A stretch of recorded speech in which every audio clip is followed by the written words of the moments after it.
今天为大家分享一道农家小炒肉的做法。准备一盘切好的小青椒、肥肉、瘦肉、拍蒜子，把瘦肉当中放一些蚝油，倒一点老抽，拌均腌制5分钟左右即可。瘦肉与肥肉的比例是1比1。然后进锅烧热，先放入肥肉，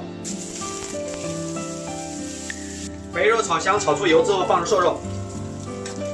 大家在切肥肉与瘦肉的时候，最好是把它切小一点。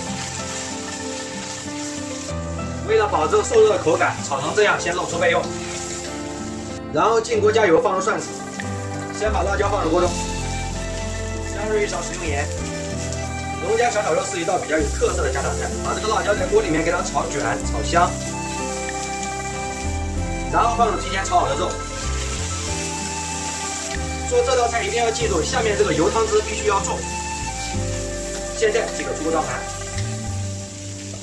一道非常美味的家常菜已经做好了，希望大家能够喜欢。